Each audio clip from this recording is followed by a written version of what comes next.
It's a real guitar, don't worry. And it might be in tune. Probably not. Well, what are we even doing here? What is the whole purpose of this? Where are we? I think we're at the Baddest cast. Is this? I think. No. Could it be? Is it? Are you streaming this? Is this being streamed right now? Is that a camera? Yeah. What is it doing Hold here? on. Are you watching this in theaters? In theaters? Or are you streaming it? Yeah. Like on YouTube? What is the YouTube anyway? I've never seen the YouTube before. Why don't you explain it? I've never been to the tube. Well, let me explain it to you. My name is Sjotyme. I'm Mediocre Dude. And this is the Baddest cast. How bad is that cast? It's better than all the rest. It's better than all the rest of the podcasts. All of them. Because all the other podcasts are not as best as Baddest cast. What does that even mean? It's really confusing. But anyways. I love how you break my brain at the beginning of every podcast. So I gotta like reboot. I love it too. It's like the greatest. Like I kind of want to kind of erotic. Play with his curly hair, and you know, play a little tune for him. Like, you know, encapsulate his fancy. Fancy. All right. But today's topic for the Baddest Cast, welcome. This is the first official podcast. Well, we had an introduction before, but this is actually like a real one. But anyways, we're talking about kind of like the differences between like releasing a movie in the theaters and that experience, as opposed to like just going straight to a streaming service like Netflix or Amazon. Right. So that's what we're going to talk about today. So in the last time we basically addressed like our experiences, how we went to the Music Box Theater, the ArcLight Theater to watch movies. I really enjoyed actually getting to go to the theater. I also like being able to watch them at home too. But I think like it's like it depends on what mood I'm in. You know, do I feel like just staying in today? Am I hungover? You know, it's always an important consideration. Yeah.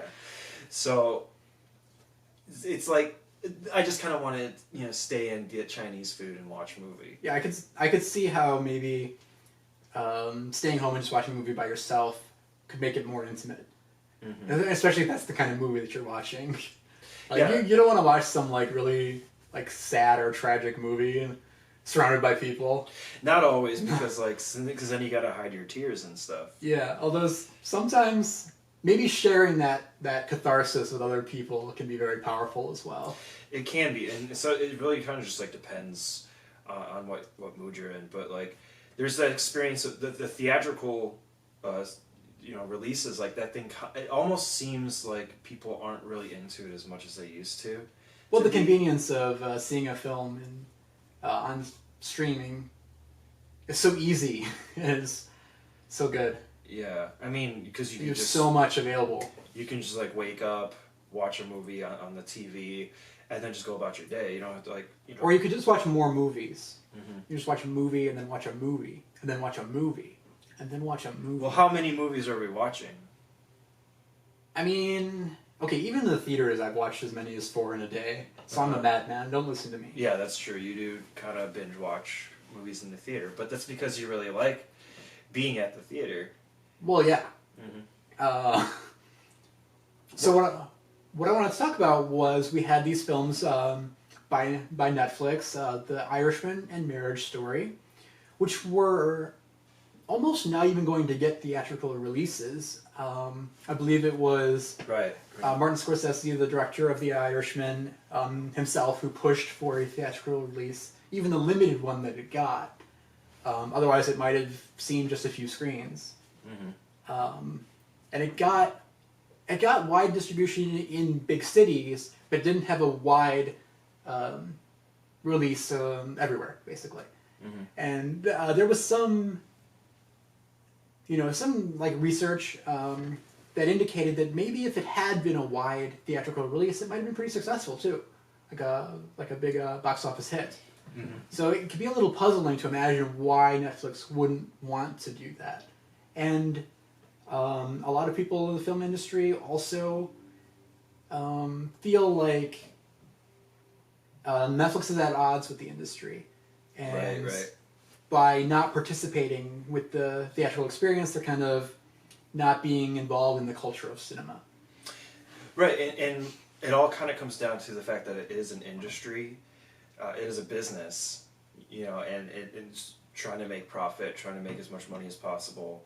So eliminating that theater experience could save them money for maybe other projects, that kind of thing. Right, Just because cheaper overall to distribute. Because Netflix isn't in the business of releasing theatrical films. They're in the business of selling Netflix subscriptions. So releasing a film in theaters is not actually like going to help them accomplish their objectives. Right. So in a way, it's like that kind of business model can really eliminate that cultural part of seeing a movie. Right, and you have these great films like The Irishman and Marriage Story that could draw people to the cinemas, and theaters could always use those films. Mm-hmm. And so not letting them have that could limit their exposure and Right. the experience that consumers can have. Yeah, I mean, you have to have certain movies to actually get the people to come out to the theaters in the first place. So, Right.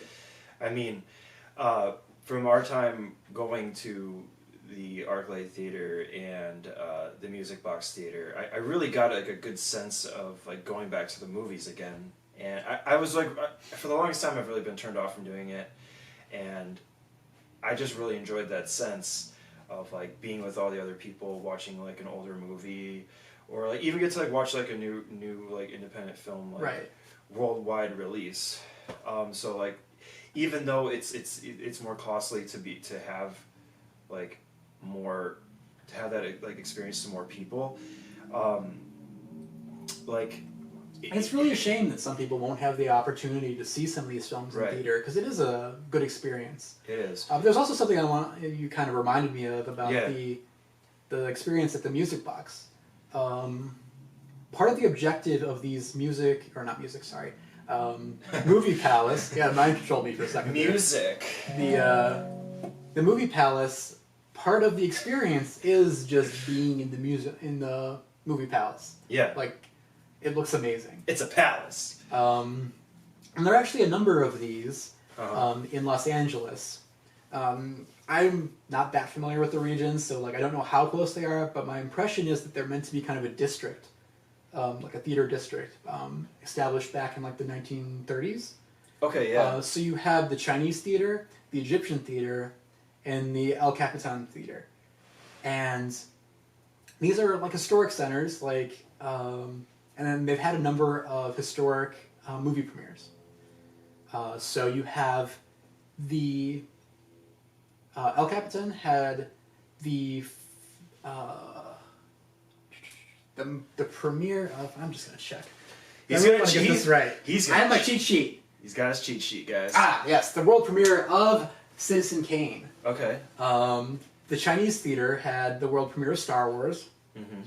And the Egyptian theater had the very first movie premiere, Robin Hood. And the reason I mention this is Disney has acquired the El Capitan Theater, Okay. and they do all of their world premieres there now. And Netflix is looking to acquire the Egyptian theater, presumably for a similar purpose, to have their world premieres there. Okay, so they're not so it's not just we want to only just go straight to stream. Right. They kind of want to get involved. But how are those skeptics in the film industry going to take that? Might they feel like Netflix is encroaching on their territory and their culture by trying to acquire this theater? You have this culture clash. Yeah. And is this kind of advancing their territory? I mean, isn't there this rule in the film industry, at least where you need to have the movie be in theaters for a certain amount of time? Yeah, big chains like Regal, AMC, I believe Cinemark, they want their films to be exclusive to movie theaters for 90 days, Mm-hmm. which is not a guideline that Netflix wants to follow. Right. So this could just be them complying to that, that Right. rule, that law, or whatever. So like if they have to do it, they have to do it. But I can see what you're saying. Like, it's not the same culture as like say, because it's kind of become like a cult, like a very like a niche market kind of in a way of like a specific group of people that like to go out and go to these like movie palaces and things. Right, and not everybody has the option to. Now, was able to see The Irishman and Marriage Story in theater, and they're every bit as much of a piece of cinema as any other. Right. I don't think that you should look down on a film for being, produced by Netflix. It's not like it's a Netflix film and that's somehow different. Maybe some are. They also have a brand of like low budget films. They kind of just want to throw things at the wall, just to make a variety of films. So yeah, I mean, we live in a totally new era for filmmaking right now, and it's pretty insane. Like with the internet being able to just throw anything out there, like you can just you can find anything you want. Yeah, like you can just make something and put it out there. You can just stream it, and like Netflix has that advantage to just like have that platform where you can do that and just cut out like the theatrical part, like which is kind of like the middleman, like being able, because that was a distribution method to get to the public. Right. Back before streaming was a thing. You can almost think of Netflix as being the modern direct-to-video. Yeah, exactly. And a lot of people are going to eat that up anyways, just because like maybe they don't want to go out. Right. Because while we were talking, I was thinking, like, what about the people that don't care? There's probably a lot of people that don't really give a shit about going out to the movie experience. It's the baddest cast, all right? So there's going to be some bad, foul language. Yeah, you have to also ask yourself, like, does everybody want to have to go out to the theater, right, to watch these things? Is it necessary? Is there enough people out there to fight for this? Is there enough demand? Right. And maybe you just want to have the option. And I think there's an assumption that streaming and theaters are directly competing. And I'm not sure that that's as true as it might appear. I had noticed that The Irishman was still in cinemas for about 3 weeks after its Netflix release. I can't say how well it was doing, but it was still an option, and I think it's entirely possible that somebody might see The Irishman on Netflix and maybe want to see it again in theater. Yeah, because it's like a premium experience. And like we talked about previously, like we saw Total Recall in the theater. That's been out for 30 years. People came out to see it. Yeah. And because that's a premium experience. Yeah, I mean, if it were up to me, I would love to be able to have the best of both worlds. Absolutely. Like, I don't think either should go away. I don't think these needs to be at odds. I think there's like pros and cons to each of them. Right. Like we were kind of talking like right from the beginning, like we would want to just chill, or like maybe you want to watch a movie in private. Like you can do that. But wouldn't it be cool if you can, that same exact movie that's on Netflix, if it could always just be in theaters too? Right. That's kind of actually a world that we're living in right now. We are kind of living in a world best of both worlds. But some people are concerned that the theater experience may diminish over time, and I would hope not. And I don't think we're heading in that direction. I think that the theater experience is strong. I think so too, and like it is like a niche market, and like there's a lot of people that are still into it, kind of like the physical media of video games. Sure. Or like physical media with movies, even like a lot of it's just gone to streaming, but there are still people that like to collect that physical media. Yeah. So it's for the experience, and the experience is never going to fully go away. I think there's always going to be money for it, and there's also the fact of like you have an independent film being released in the movie theater, you have the cast and crew that could be there for a Q&A at the end. So like you have like your benefits. That's like strong benefits that I think everybody can agree on, that they don't ever want to see go away. So like kind of going to go see your favorite band. Right, exactly. You want it. That's not going to die because you still want to see them in the flesh and stuff.